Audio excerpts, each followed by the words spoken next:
Bapak-bapak, ibu-ibu, selamat berjumpa kembali dalam forum studi perbandingan dan lintas agama, pokok bahasan studi perbandingan Islam dan kajian Kristologi.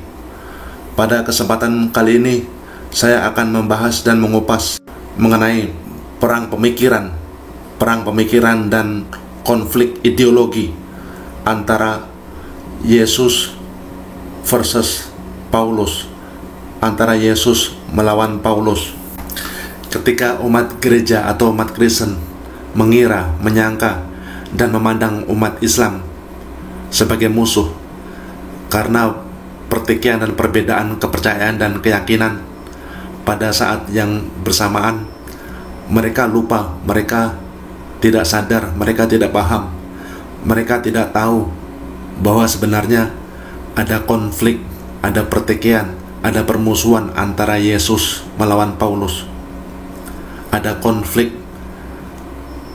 konflik ideologi dan perang pemikiran antara Yesus melawan Paulus.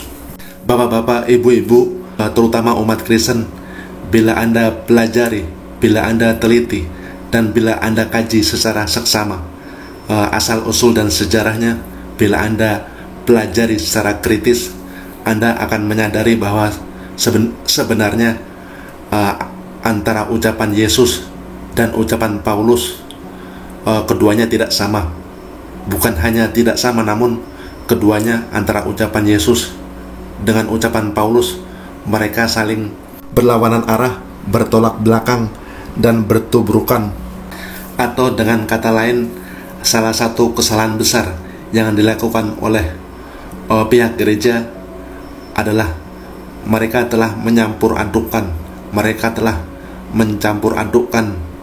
jadi satu antara kebenaran dan kesalahan. Pihak gereja telah mencampur adukan dua hal, antara jalan kebenaran dan jalan kebohongan. Apapun yang pernah dikatakan oleh Yesus Kristus, semuanya adalah benar. Sementara apapun yang pernah dikatakan dan diucapkan oleh Paulus umumnya adalah suatu kebohongan dan kesalahan besar. Jadi tujuan pokok bahasan kita kali ini adalah untuk mempelajari secara mendalam, mengkaji secara mendalam dan secara kritis, untuk mengetahui apa saja yang diajarkan Yesus dan apa saja yang diajarkan oleh Paulus. Sekali lagi, Paulus dan Yesus keduanya saling berbeda, saling berlawanan arah, dan saling bertolak belakang. Jadi intinya apa yang saya kupas, apa yang saya bahas kali ini adalah pada dasarnya untuk membela kebenaran yang diajarkan oleh Yesus dan untuk membongkar kebohongan yang disebarkan oleh Paulus. Jadi bapak-bapak, ibu-ibu, umat Kristen, apa yang terjadi di sini adalah bahwa pihak gereja telah mencampur adukkan dua hal, antara ajaran Yesus dengan ajaran Paulus. Sementara ajaran Yesus dan ajaran Paulus tidak sama, saling berbeda, saling bertolak belakang, saling berlawanan arah, saling berkontradiksi, dan saling bertubrukan. Ketika pihak gereja menyampur adukan dua hal, jalan kebenaran dan jalan kesalahan, maka yang terjadi adalah yang benar jadi kelihatan salah, yang salah jadi kelihatan benar. Umat gereja atau umat Kristen mengira dan menyangka bahwa mereka telah mengikuti Yesus, padahal kenyataannya mereka sedang mengikuti Paulus. Sementara Paulus, bila Anda teliti dan Anda pelajari, semua ucapannya berlawanan arah, saling bertubrukan, dan bertolak belakang dengan ucapan Yesus.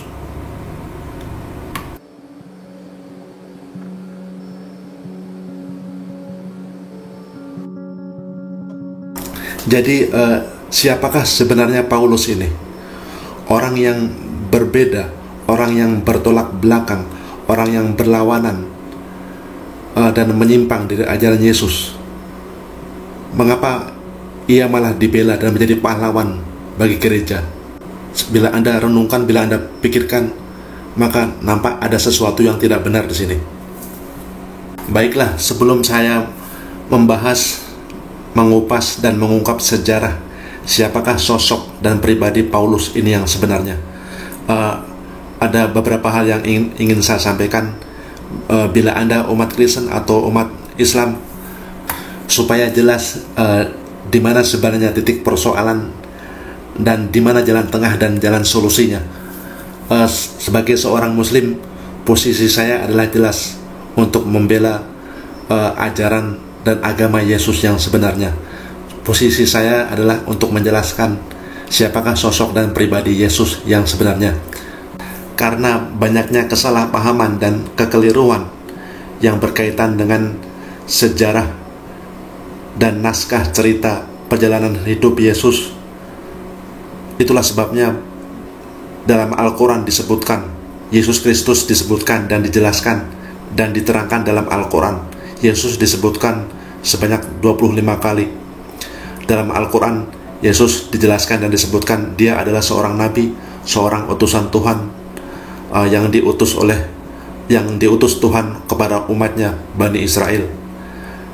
Yesus atau Isa Al-Masih, dia banyak melakukan mujizat, melakukan penyembuhan, dan dapat bicara di waktu masih bayi.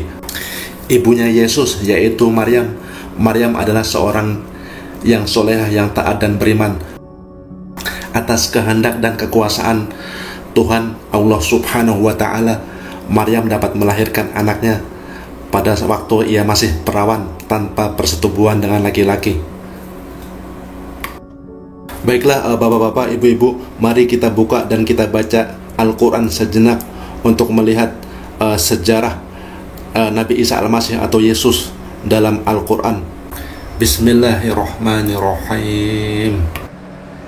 Itzqalal malaikatu ya Maryam, inna allaha yubashshiruki bikalimatin min husmuhul masih Isa ibnu Maryam wazihan fi dunya wal akhirah wa minal muqarrabin wa yukallimu nasi fil mahdi wal kahlan wa minas salihin.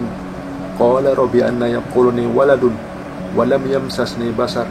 Qala kazalika Allahu yahluku may yasha izza qada amran fa innama yaqulu lahu kun fayakun. Wa yu'allimuhul kitaba wal hikmah wat taurat wal injil wa rasulan ila bani Israil anni qazitukum bi ayati min rabbikum anni ahluku lakum minad dini ka khayati dhairi fa anfuhu fihi fayakunu dhairi biiznillah wa ubriyul aqmahu wa abrasa wa uhyil mauta biiznillah wa unabbi'ukum bima taqulun wa ma tadahirun fi buyutikum inna fi zalika la'ayata lakum in kuntum mu'minin.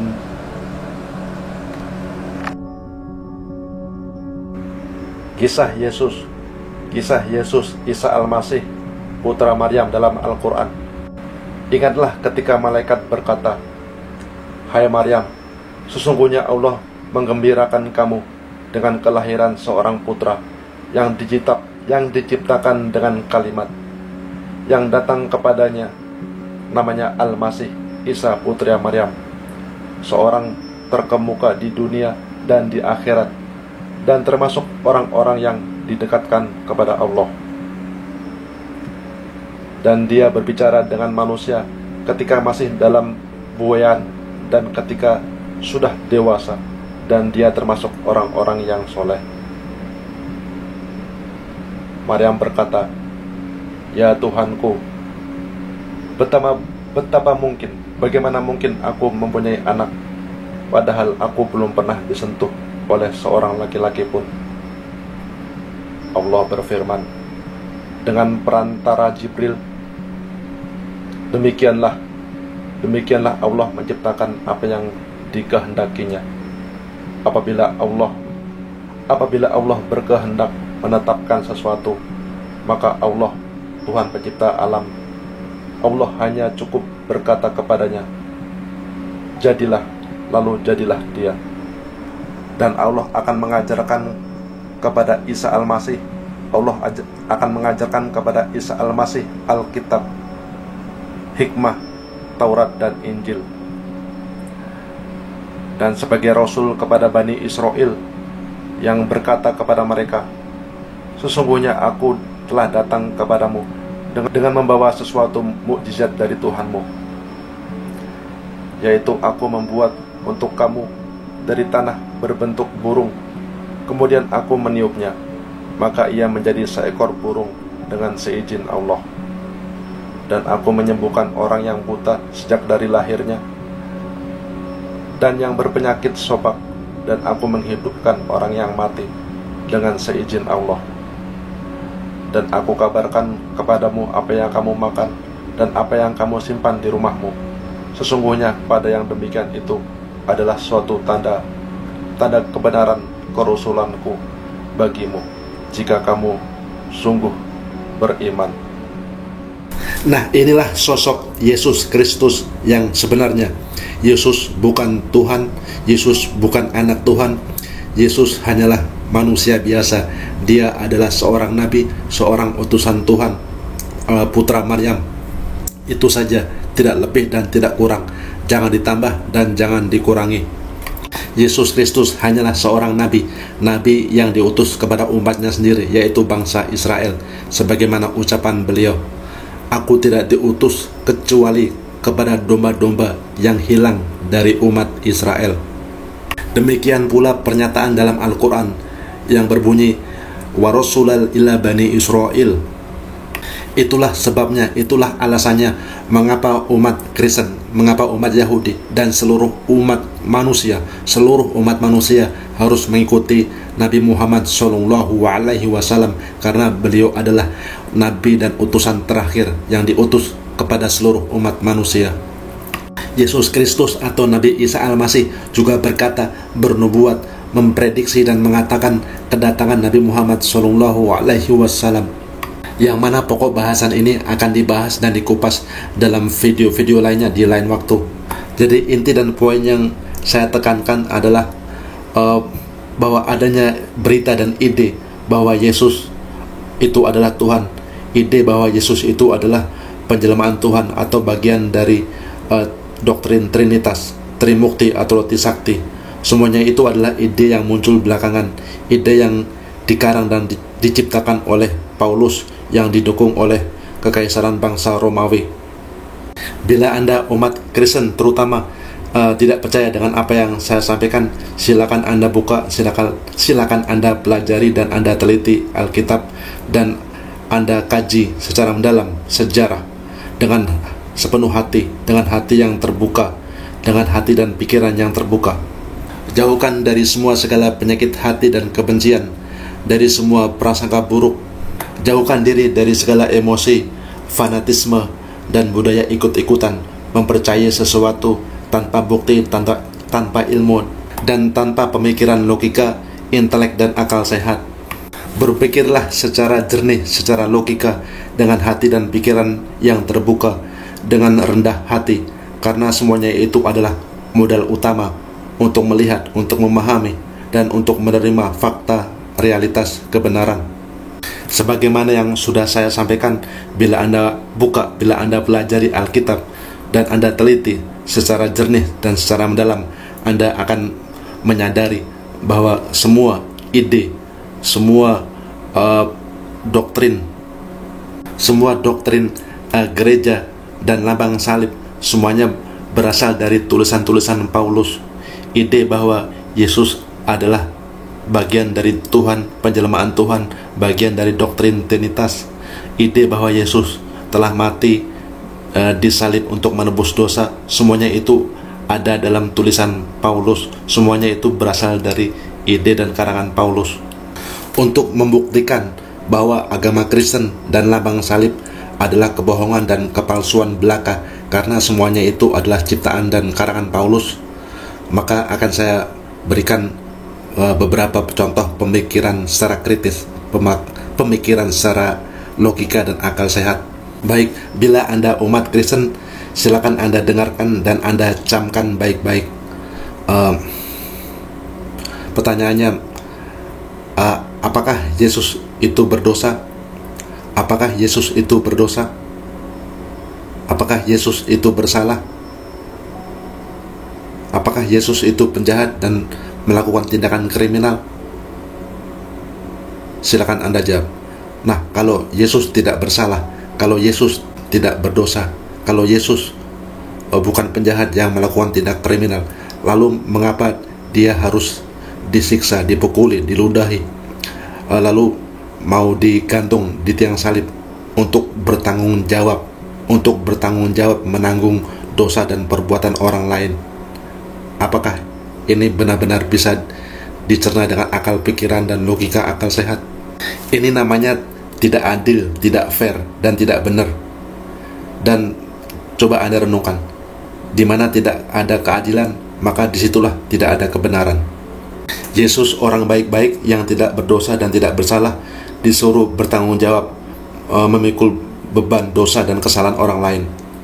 Ini sama sekali tidak benar dan tidak ada nilai-nilai dan tidak ada aspek kebenaran di dalamnya. Bapak-bapak, ibu-ibu, bila Anda umat Kristen terutama, sadarlah bahwa pihak gereja, para pemimpin, para pendeta, para pastor, para bishop, dan mereka yang mengikuti ajaran dan doktrin mereka semuanya hanyalah mengikuti emosi, fanatisme, mengikuti tradisi budaya, ajaran fiksi, ajaran tahayul dan mitos, ajaran nenek moyang yang sama sekali tanpa didasari oleh ilmu dan bukti ayat. Bapak-bapak, ibu-ibu, bila Anda umat Kristen terutama, silakan Anda perhatikan dan Anda camkan baik-baik bahwa tidak ada istilah orang mati di salib untuk menebus dosa atau bertanggung jawab menebus kesalahan orang lain. Tidak ada istilah orang mati bertanggung jawab untuk menebus dosa orang lain. Silakan Anda buka Alkitab.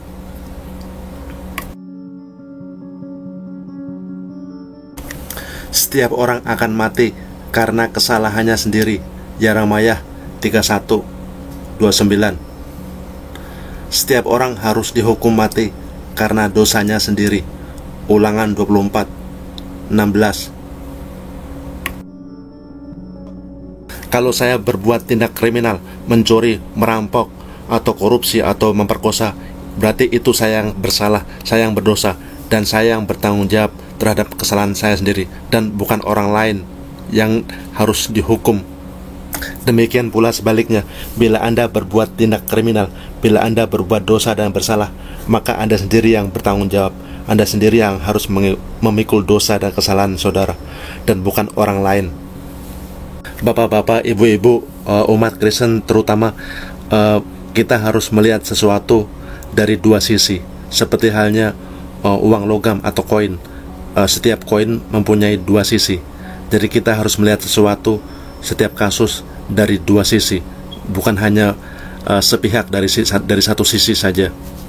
Maksud dan poin yang mau saya sampaikan adalah ajaran Kristen, ajaran gereja dan lambang salib buatan Paulus. Bila kita lihat sepintas dari sisi luar, nampaknya manis, nampaknya indah.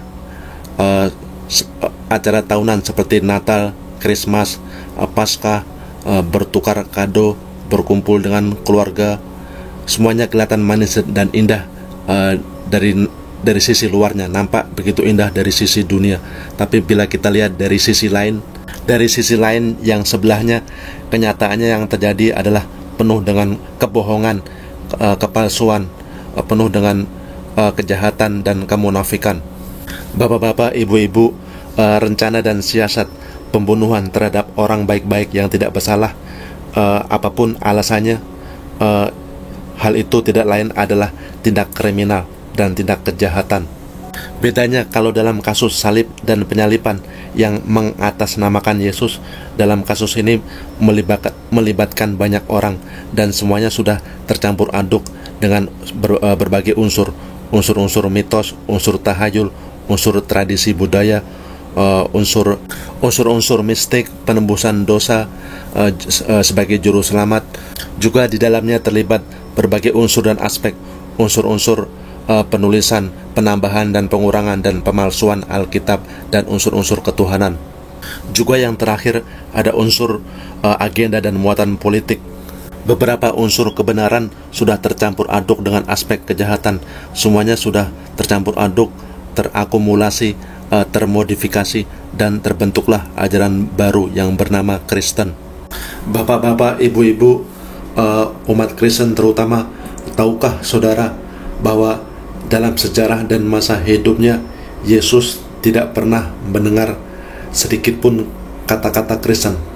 Sekali lagi, Yesus dalam masa hidupnya tidak pernah mendengar sedikit pun sekalipun kata-kata Kristen. Jadi artinya kata dan kalimat Kristen, agama Kristen adalah muncul belakangan, jauh setelah kepergian Yesus. Atau dengan kata lain, Yesus Kristus bukanlah seorang Kristen. Dia tidak pernah mengajarkan agama Kristen. Agama Kristen adalah agama baru, ciptaan dan buatan Paulus. Kata-kata Kristen untuk pertama kalinya muncul di daerah Antioquia. Antioquia adalah tempat perbatasan antara Syria dan Turki. Antioquia kira-kira berjarak sekitar 480 km sebelah utara dari Yerusalem. Bapak-bapak, ibu-ibu, sebagaimana yang sudah saya katakan di awal mula pokok bahasan ini, bahwa telah terjadi ada konflik pertikaian, perseteruan, konflik dan pertarungan pemikiran, konflik ideologi dan pemikiran yang terjadi di abad pertama. Konflik ideologi dan peperangan fisik merebutkan pengaruh dan pengikut, dua kelompok dan kubu antara kelompok Yesus melawan kelompok Paulus. Kelompok atau kubu Yesus didukung oleh para murid-muridnya, para sahabat, dan para pengikut-pengikut Yesus yang beriman dan percaya kepadanya. Sementara kelompok Paulus didukung oleh para teman-temannya dan didukung oleh para pemerintah dan kerajaan Romawi. Sekali lagi, kelompok dan kubu Paulus didukung oleh pemerintahan dan kerajaan Romawi. Bapak-bapak, ibu-ibu, ketika Yesus atau Nabi Isa Al-Masih masih hidup di dunia, beliau berusaha untuk berdakwah, menyebarkan kebenaran kepada umatnya. Beliau berdakwah hampir kurang lebih 3 tahun lamanya. Hanya sebagian kecil saja yang mau taat, yang mau menurut dan mengikuti panggilan dakwah beliau. Sebagian besar umatnya banyak yang melawan dan membangkang, banyak yang tidak beriman dan tidak percaya dengan dakwah kebenaran yang disampaikan oleh Yesus. Sebagian para pemuka masyarakat, para pemimpin umat Yahudi, yaitu orang-orang Farisi dan Sadusi, yang dikenal dengan kejahatan mereka. Mereka adalah para tokoh pemuka masyarakat yang diceritakan banyak melakukan kejahatan dan korupsi. Mereka pura-pura kelihatan alim di depan masyarakat, tapi mereka banyak makan uang rakyat. Mereka bersetongkol, bersiasat, dan bahkan berencana untuk menangkap dan membunuh Yesus Isa Al-Masih. Mohon diingat dan dijamkan baik-baik, itulah musuh Yesus yang pertama, kaum Sadusi dan kaum Farisi yang menentang dakwah dan berlawanan, bertentangan dengan misi dakwah Yesus. Lalu musuh Yesus yang kedua adalah musuh besar Yesus yang kedua adalah pemerintah dan kerajaan Romawi yang waktu itu dipimpin oleh Raja Konstantin. Yesus atau Nabi Isa Al-Masih tidak suka ketika rakyat, masyarakat, dan negerinya dijajah oleh bangsa asing Romawi. Yesus memandang Raja Konstantin dan negeri dan kerajaan Romawi sebagai musuh bangsa kolonial, sementara kerajaan Romawi dan Konstantin juga sebaliknya memandang Yesus sebagai musuh karena menghalang-halangi misi penjajahan. Setelah mempertimbangkan beberapa unsur, faktor, dan alasan, akhirnya Raja Konstantin dan kerajaan Romawi mengesahkan dan meresmikan terbentuknya agama baru yang mengatasnamakan diri dan sosok Yesus. Agama baru yang terbentuk, yang berbeda, menyimpang, dan berlawanan dengan apa yang pernah diajarkan Yesus. Agama baru yang terbentuk dan disahkan hasil perpaduan dan modifikasi dengan tradisi budaya penyembahan berhala, penyembahan dewa matahari atau Mitra. Agama baru itu berkembang hingga kini yang kita namakan dengan Kristen. Itulah sebabnya Raja Konstantin dan Kerajaan Romawi bertanggung jawab dan berperan besar dalam terbentuknya agama baru dengan menjadikan Yesus sebagai korban. Itulah sebabnya mengapa agama Kristen begitu populer dan banyak dianut oleh orang-orang Eropa, orang-orang Barat, yang karena berawal dari negeri Romawi, dari Roma, Italia, dan itulah maka terbentuk gereja Katolik yang bermarkas di Vatikan, Italia. Bapak-bapak, ibu-ibu, bukti menunjukkan bahwa agama Kristen dan lambang salib adalah ciptaan Paulus. Paulus adalah serigala berbulu domba, musuh dalam selimut, rasul palsu yang telah merusak, yang telah mengganti dan merubah-rubah ajaran asli Yesus yang didukung oleh kerajaan Romawi. Kerajaan Romawi dan Raja Konstantin telah membajak, telah mencuri identitas dan jati diri Yesus.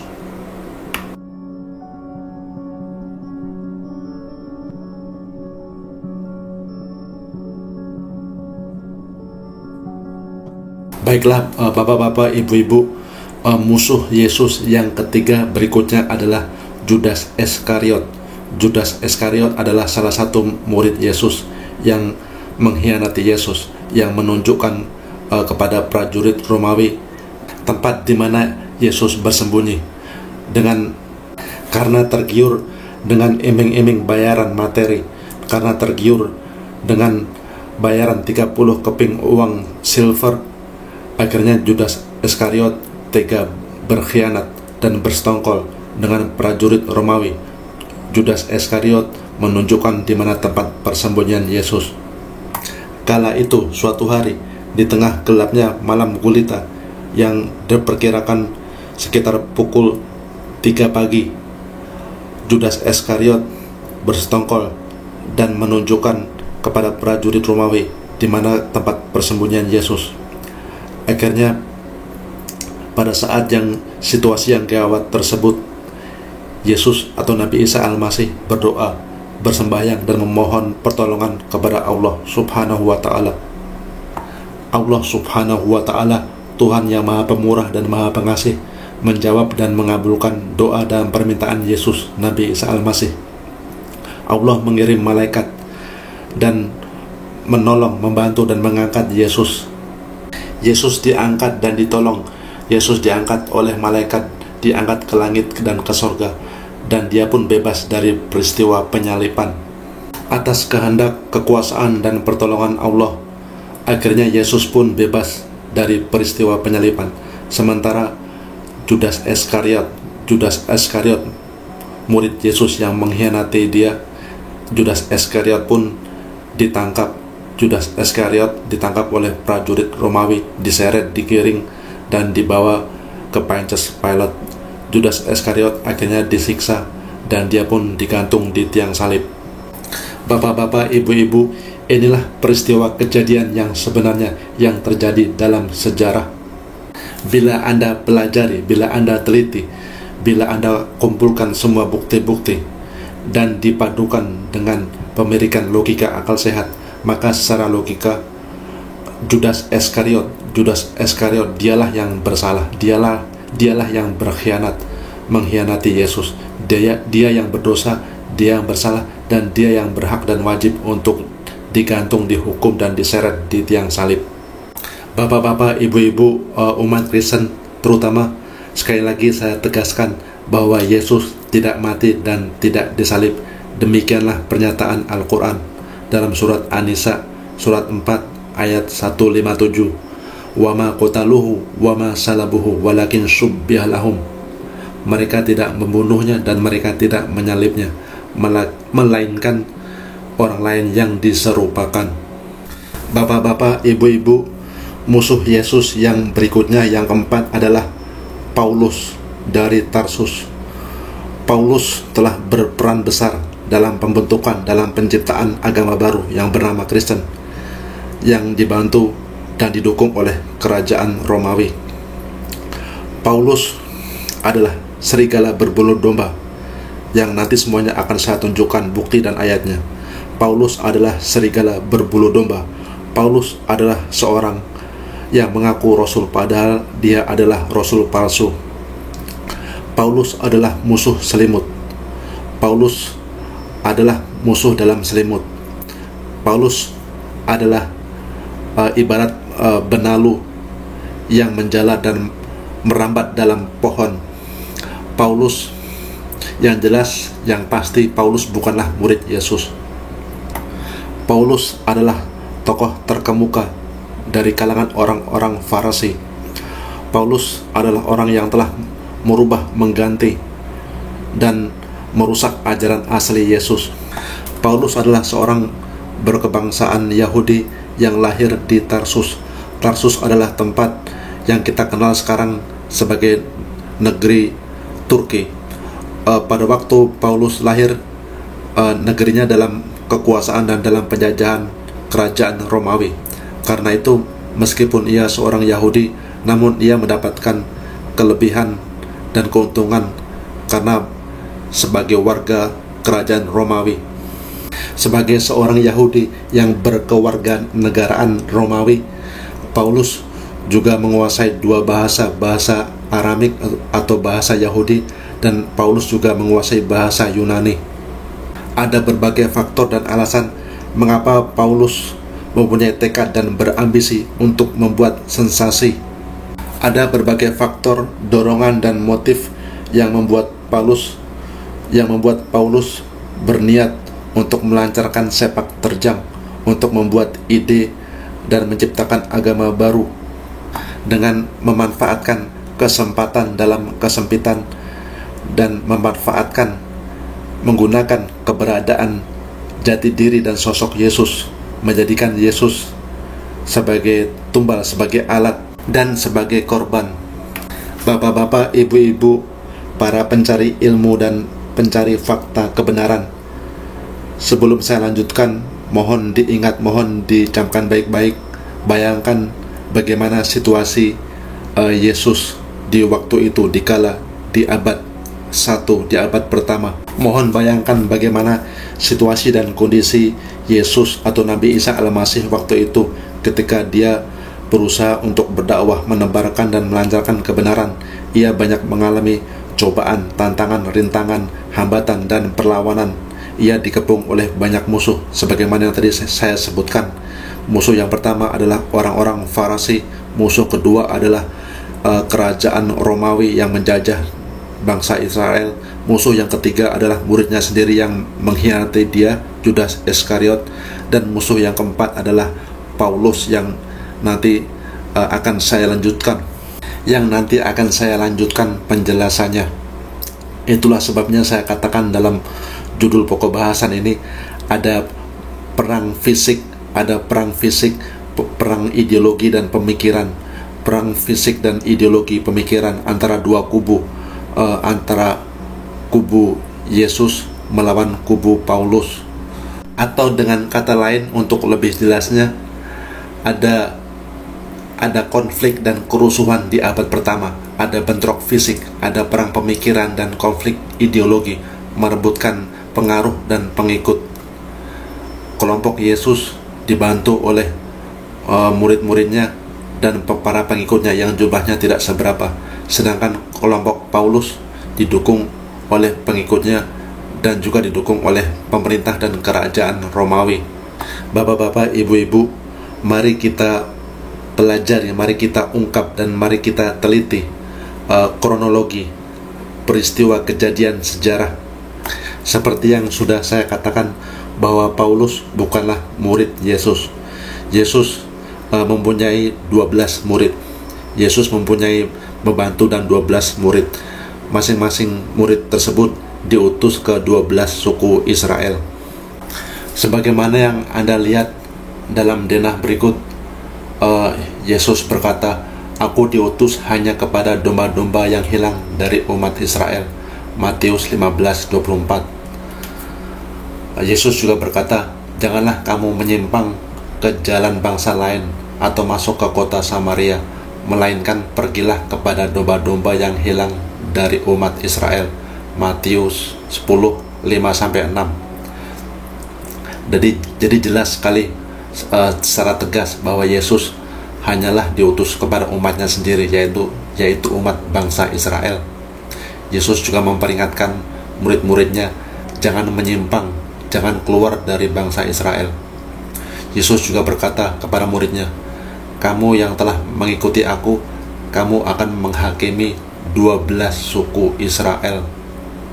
Bapak-bapak, ibu-ibu, dan umat Kristen terutama, bila kita ingin mencari, mengungkap fakta, realitas, kebenaran, dan mengungkap sejarah secara jujur, maka dari sinilah awal mulanya, dari sinilah kita mulai, dari sinilah dasar dan pondasi utama yang harus kita camkan baik-baik, bahwa Yesus atau Nabi Isa Al-Masih hanya diutus kepada umatnya sendiri, sebagaimana pernyataan Yesus secara tegas. Yesus juga melarang murid-muridnya jangan keluar dari negeri Israel, jangan menyimpang, jangan menyebarkan Injil ke bangsa lain, jangan menyebarkan Injil ke negeri Yunani dan negeri Romawi. Itulah perintah dan peringatan Yesus. Setelah Yesus diangkat dan diselamatkan oleh Allah Subhanahu wa Ta'ala, setelah Yesus diangkat ke langit dan diangkat ke surga, setelah Yesus bebas dan selamat dari peristiwa penyaliban, setelah kepergian Yesus kurang lebih sekitar 100 tahun setelah kepergian Yesus, seseorang yang bernama Paulus dari Tarsus, Paulus telah membuat keresahan. Paulus telah menimbulkan permasalahan, persoalan, dan kerusuhan di tengah masyarakat karena ia telah menyebarkan dan mengabarkan sesuatu yang berbeda, yang tidak sama dan bertentangan dengan apa yang diajarkan oleh Yesus. Paulus bepergian ke segala tempat dan wilayah. Paulus menyebarkan berita dan kabar yang aneh, yang asing, yang belum pernah didengar oleh masyarakat sebelumnya. Paulus menyebarkan berita yang menyimpang, berbeda dari ajaran asli Yesus. Paulus mengajak dan mempengaruhi semua orang untuk melanggar hukum, untuk melanggar undang-undang, hukum, dan perintah Tuhan. Paulus bepergian menyebarkan berita kepada orang-orang Yahudi dan bangsa Israel supaya jangan mematuhi hukum Taurat. Paulus juga bepergian ke orang-orang Yahudi dan orang-orang non-Yahudi, orang-orang Yunani dan Romawi. Paulus mengatakan bahwa Yesus sebenarnya adalah Tuhan yang telah menjelma lalu mati disalib untuk berkorban menebus dosa. Karena itu hukum sudah tidak ada lagi, atau istilah kasarnya, Paulus berkata kepada orang-orang, buat apa kamu mematuhi hukum? Sudah hukum tidak perlu lagi. Hukum Tuhan tidak ada lagi karena sudah diganti dengan pertumpahan darah. Kehadiran, keberadaan, dan sepak terjang Paulus yang menyebarkan berita aneh dan nyeleneh, menyebarkan berita kebohongan dan penyimpangan, keluar jalur dari apa yang diajarkan Yesus. Hal itu menimbulkan kericuhan, kerusuhan di tengah masyarakat. Masyarakat pun akhirnya marah dan mereka mengeluh. Akhirnya Paulus pun ditangkap untuk ditanya, diinterogasi, dan untuk diadili.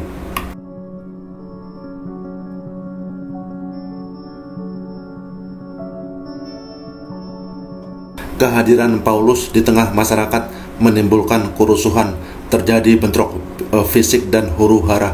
Masyarakat pun menjadi terpecah, ada yang pro dan ada yang kontra, ada yang mengikuti Paulus dan ada yang berlawanan dengan Paulus. Paulus hampir saja dikeroyok, dipukuli, dan nyawanya hampir terancam bila Paulus tidak ditolong oleh prajurit Romawi.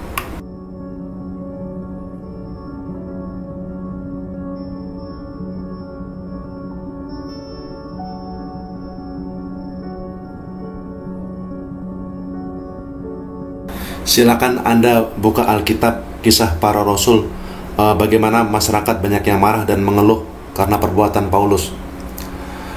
Orang ini yaitu Paulus berusaha meyakinkan orang untuk beribadah kepada Allah dengan jalan yang bertentangan dengan hukum Taurat. Paulus, nabi palsu yang mengaku-ngaku dapat wahyu, mengaku dirinya diutus oleh Tuhan, lalu menyebarkan ajaran penyimpangan. Masyarakat pun jadi marah. Masyarakat berkata, ribuan orang Yahudi telah rajin memelihara hukum Taurat, lalu mereka mendengar kamu, Paulus, untuk melepaskan hukum Nabi Musa. Masyarakat banyak yang mengeluh, marah dan kesal karena perbuatan dan ulah Paulus yang menyimpang. Masyarakat berkata, hai orang-orang Israel, lihat ini dia orangnya, ini dia si Paulus yang menyebarkan berita di mana-mana dan mengajak orang untuk menentang bangsa kita dan menentang hukum Taurat. Paulus, si nabi palsu, serigala berbulu domba, musuh selimut, musuh dalam selimut, musuh Yesus yang berani-beraninya mengaku dan berani-beraninya menentang Yesus. Paulus sendiri mengatakan, kata Paulus, aku harus bertindak keras menentang Yesus dari Nazaret. Paulus, nabi palsu, musuh dalam selimut, musuh Yesus yang merusak dan mengganti ajaran asli Yesus.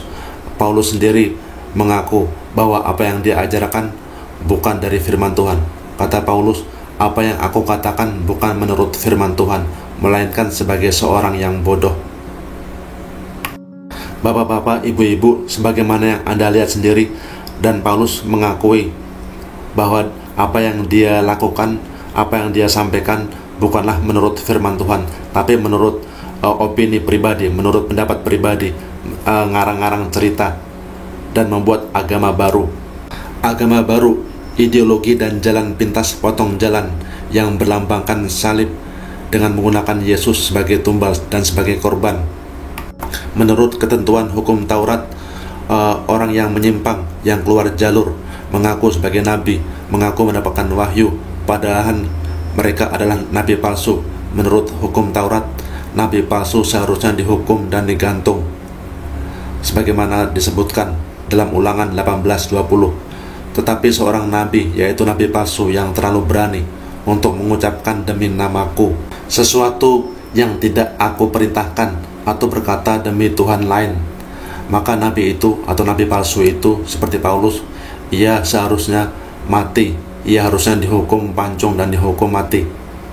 Bapak-bapak, ibu-ibu, tetaplah diingat dan dicamkan baik-baik bahwa ada kerisuhan, ada kerusuhan, ada demo, ada bentrok fisik dan perang pemikiran antara dua kelompok, antara kelompok Yesus melawan kelompok Paulus.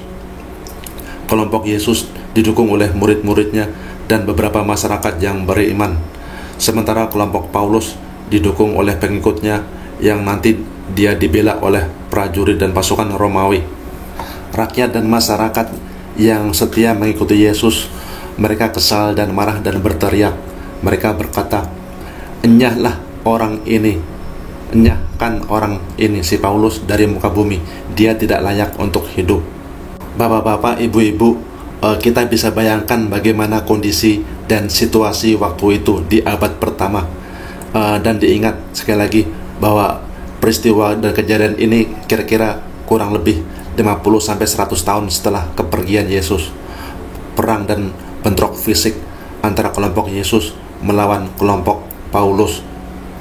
Diriwayatkan terdapat 470 prajurit dan 200 infanteri dan 200 pasukan pemanah yang diturunkan untuk menghadapi dan melerai kerusuhan dan kericuan dan bentrok fisik di Yerusalem atau di negeri Israel waktu itu. Bapak-bapak, ibu-ibu, sekali lagi mohon diperhatikan dan dicamkan baik-baik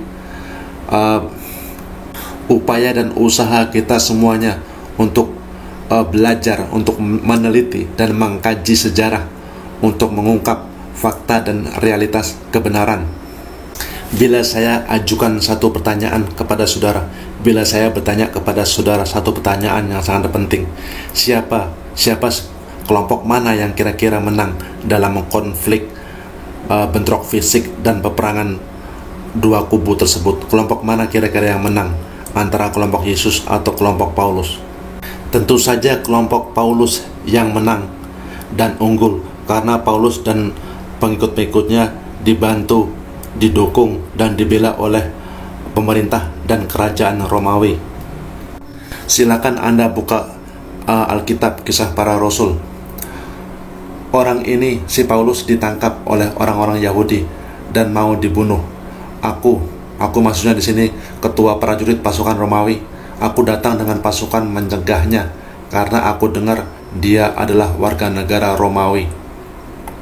Bapak-bapak, ibu-ibu, silakan dan mohon Anda perhatikan sekali lagi. Coba Anda renungkan dan Anda pikirkan. Paulus, seorang yang menyimpang. Paulus, seorang yang melanggar, yang merusak hukum Taurat. Seorang yang melanggar dan merusak hukum Tuhan. Paulus, seorang yang menyimpang, yang menyebarkan berita kebohongan. Paulus, seorang yang menentang dan berlawanan dengan apa yang diajarkan Yesus. Paulus, seorang yang menyimpang, yang seharusnya menurut hukum Taurat dia dihukum pancung, dihukum mati. Tapi apa yang terjadi? Paulus dibela oleh pemerintah dan kerajaan Romawi karena mereka menemukan dan mengetahui bahwa Paulus adalah warga Yahudi yang berkewarganegaraan Romawi.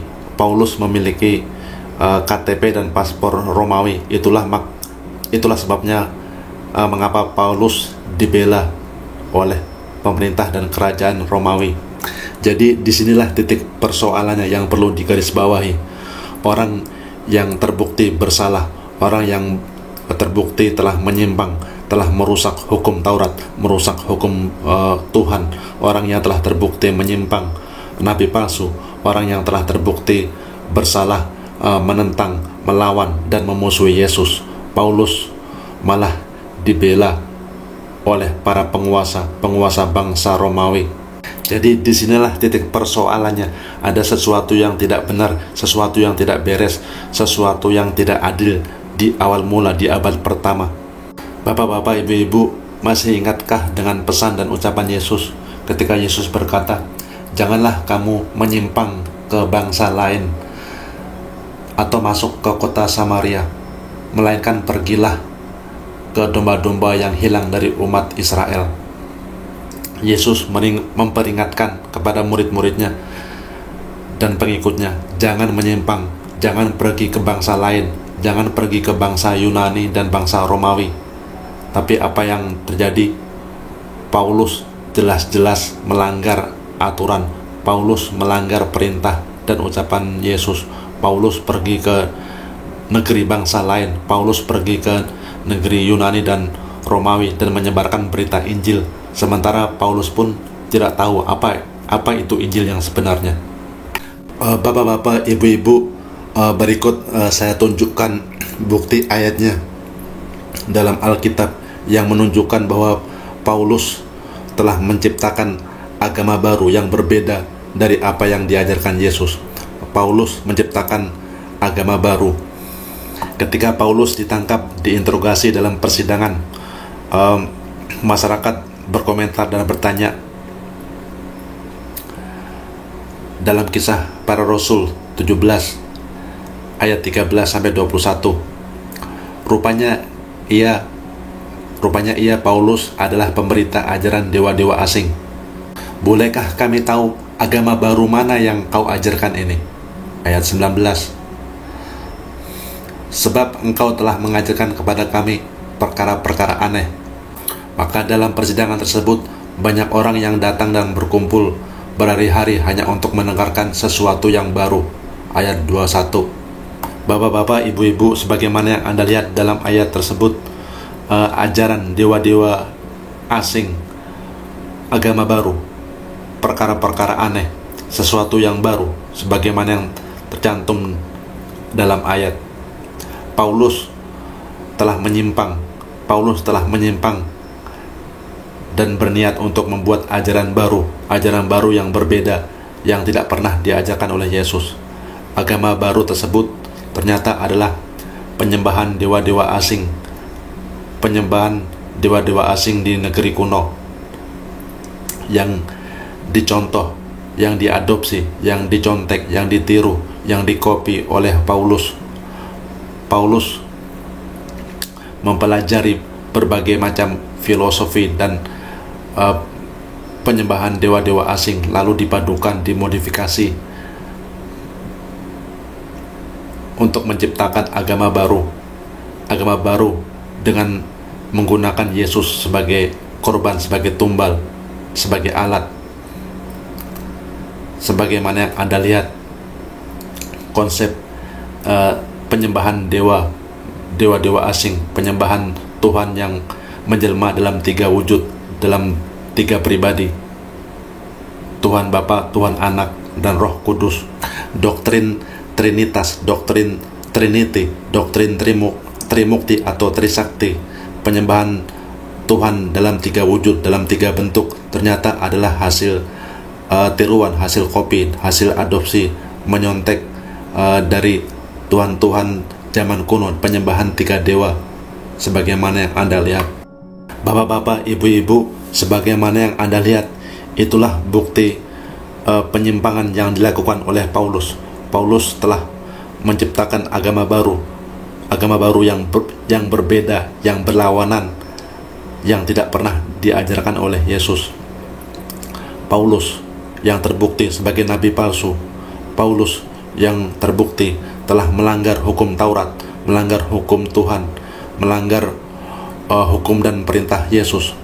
Paulus yang terbukti telah merubah-rubah, mengganti-ganti ajaran asli Yesus oleh pihak gereja, oleh umat Kristen. Paulus malah dijadikan sebagai pahlawan. Walaupun 2000 tahun telah berlalu, namun Paulus dan sepak terjangnya, warisan dan peninggalannya masih ada sampai saat ini dan masih diteruskan dan diwariskan oleh pihak gereja dan umat Kristen. Alkitab yang kita lihat sekarang ini sebagian besar adalah hasil karya, hasil tulisan Paulus. 80% isi dari Perjanjian Baru adalah karangan ciptaan dan buatan Paulus. Bapak-bapak, ibu-ibu, Alkitab atau Bible yang dimiliki oleh umat gereja atau umat Kristen, tentu saja ini bukan Injil yang aslinya. Tentu saja ini bukan Injil yang sebenarnya, karena Injil yang disebarkan oleh Yesus atau Nabi Isa telah sirna, telah hilang atau tertutup atau terpendam. Alkitab atau Bible yang dimiliki umat gereja, tentu saja di dalamnya terdapat banyak penyimpangan, banyak kontradiksi, banyak kesalahan. Karena sebagaimana yang kita ketahui bahwa hampir sebagian besar di dalamnya adalah tulisan dan karangan Paulus. Karena itu Alkitab tidak bisa dipercaya lagi. Itulah sebabnya, itulah alasannya mengapa seluruh umat manusia, semua umat gereja dan umat Kristen harus membaca, harus mengikuti, harus mempercayai dan menggunakan Al-Quran sebagai petunjuk dan pedoman hidup. Karena Al-Quran adalah kitab dan wahyu terakhir yang diturunkan oleh Allah, Tuhan semesta alam. Bapak-bapak, ibu-ibu, sebenarnya masih banyak ilmu, pengetahuan, dan informasi yang ingin saya bagikan. Namun pada saat yang bersamaan, saya tidak ingin mengupasnya terlalu panjang lebar, karena hampir 1 jam pokok bahasan ini. Karena itu silakan Anda lihat di YouTube channel yang lainnya dengan pokok bahasan dan pokok bahasan yang berbeda. Nantikan pokok bahasan kedatangan Nabi Muhammad Shallallahu Alaihi Wasallam dalam Alkitab. Juga nantikan pokok bahasan mengenai 7 hukum, 7 peraturan, 7 panduan dalam menggali dan mencari kebenaran dalam Alkitab. Salah satu hukum, peraturan, panduan belajar untuk menggali dan mencari kebenaran dalam Alkitab adalah, yang pertama adalah dengan memilih-milih, dengan mengklasifikasikan. Kita harus mengsortir, kita harus memisahkan dua hal. Kita harus memisahkan antara ucapan Paulus dan ucapan Yesus. Semuanya harus dia atur, dibersihkan, diklasifikasikan. Semuanya harus diletakkan pada tempatnya. Letakkan semua ucapan dan firman Yesus pada tempatnya, dan pilih semua ucapan dan perkataan Paulus, letakkan pada tempatnya tersendiri, terpisah, jangan dicampur aduk. Itulah metode, cara dan panduan dalam mencari kebenaran dalam Alkitab. Karena itu, sekali lagi, nantikan pokok bahasan ini pada topik dan pokok bahasan yang lain yang berbeda di video-video YouTube channel.